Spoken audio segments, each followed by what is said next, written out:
Hello everyone, welcome back to advice brain. अगर आप business करते हैं या करना चाहते हैं तो जीएसटी समझना बहुत जरूरी है। जीएसटी डिफिकल्ट लगता है, हम आपको सिंपल और इजी लैंग्वेज में बताएंगे जीएसटी के बारे में। अगर अभी तक आपने एडवाइस ब्रेन को सब्सक्राइब नहीं करा है तो सब्सक्राइब करना ना भूलें। और ये हमारी जीएसटी की स्पेशल सीरीज चल रही है जिसमें हम डेली 3 वीडियो लेकर आते हैं और आज हम आपको बताने वाले हैं section 51 TDS related with GST के बारे में। और अगर आपने हमारी पुरानी वीडियो नहीं देखी है तो जरूर देखें। तो चलो बिना आपका टाइम वेस्ट किए शुरू करते हैं और वीडियो को लास्ट तक देखना ताकि आपको अच्छे से समझ आ जाए। चलो सबसे पहले बात कर लेते हैं टीडीएस अंडर जीएसटी के बारे में। Tax deducted at source TDS एक तरीका है जिससे गवर्नमेंट कुछ सर्टेन परसेंटेज के हिसाब से टैक्स कलेक्ट करती है जो गुड्स सर्विसेज के पेमेंट पर रिसीवर से कटेगा।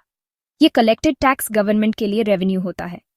टीडीएस के प्रोविजंस जीएसटी में सेक्शन 51 ऑफ सीजीएसटी एक्ट में दिए गए हैं जो सीजीएसटी रूल 66 के साथ पढ़े जाने चाहिए।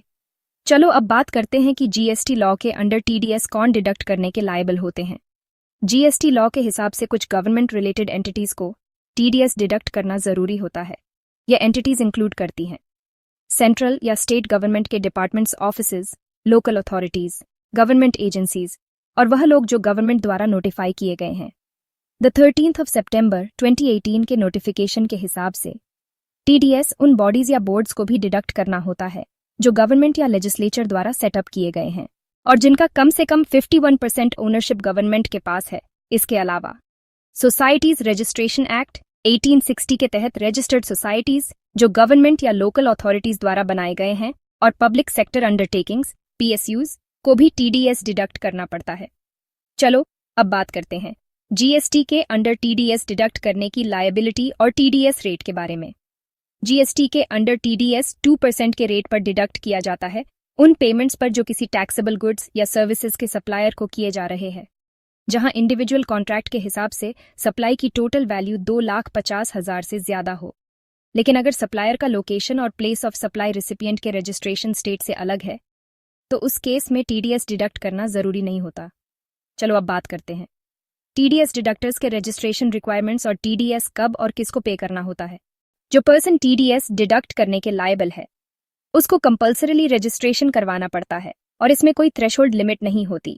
जीएसटी के अंडर रजिस्ट्रेशन बिना पैन के भी हो सकती है, लेकिन इनकम टैक्स एक्ट के अंडर जो tax deduction and collection account number TAN मिलता है उसका होना जरूरी है। टीडीएस को उस महीने के एंड होने के 10 दिन के अंदर पे करना होता है जिसमें टीडीएस डिडक्ट किया गया हो और यह फॉर्म GSTR 7 में फाइल किया जाता है। पेमेंट किसको करनी है यह इस तरह से डिफाइन होता है। 1.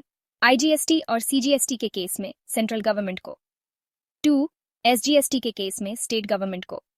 अब बात करते हैं टीडीएस डिडक्ट करने के लिए सप्लाई की वैल्यू कैसे कंसिडर की जाएगी। टीडीएस डिडक्ट करने के पर्पज से सप्लाई की वैल्यू को इनवॉइस पर दिए गए टैक्स को एक्सक्लूड करके काउंट किया जाएगा। इसका मतलब ये है कि टीडीएस को CGST, SGST या IGST के कंपोनेंट पर डिडक्ट नहीं किया जाएगा। तो दोस्तों आज के लिए इतना ही, मिलते हैं नेक्स्ट वीडियो में। अगर आपको ये वीडियो पसंद आई हो तो लाइक करें, शेयर करें और ऐसे ही और इन्फॉर्मेटिव वीडियोस के लिए चैनल को सब्सक्राइब करें। और अगर आपका कोई भी डाउट है तो कमेंट कर सकते हैं या फिर हमें कॉन्टैक्ट कर सकते हैं। Thank you and have a nice day.